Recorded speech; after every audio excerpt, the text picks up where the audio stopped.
চূর্ণ ধুলিত বিধুলিত একাকার মেসাকার হয়ে গিয়েছে। যে ভ্রাতৃপ্রতিম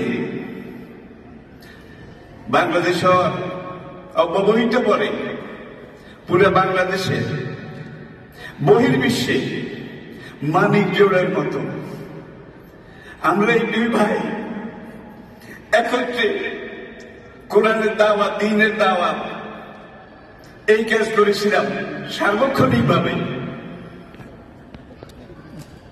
আরেকটা জিনিস কাকতালীয়, আগে তিনিও জানতেন না, আমিও জানতাম না। এখন তার ছেলেরা আমার বাড়িতে গিয়েছেন পিতার বন্ধু হিসাবে। তখন দেখা গেল 1940 ফেব্রুয়ারি মাস, এটা আমার জন্ম। রাষ্ট্রপতি শহীদ আল্লামা সাঈদী, তার জন্ম 1940 ফেব্রুয়ারি মাস। সুবহানাল্লাহ। ভাবে তিনিও জানতেন না, আমিও জানতাম না। এরপরে আরো ব্যাপার আছে।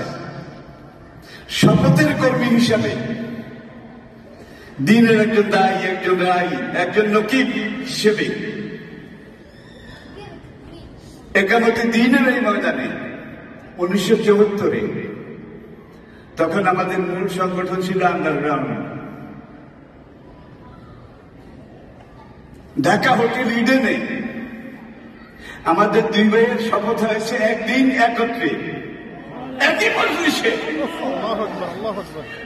এই ভোলা যায় না। আসলে তখন থেকে আমি মানসিকভাবে একরকম অসুস্থ। আসতে পেরেছি, আল্লাহ পাকের শুকরগুজারি করছি। সম্মানিত সুধী মণ্ডলী,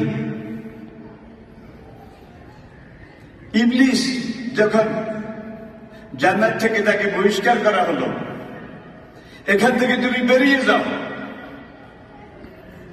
তুমি ধিক্কৃত, নিকৃষ্ট, ঘৃণিত, তোমার আর এই জান্নাতে থাকার কোনো অধিকার নেই।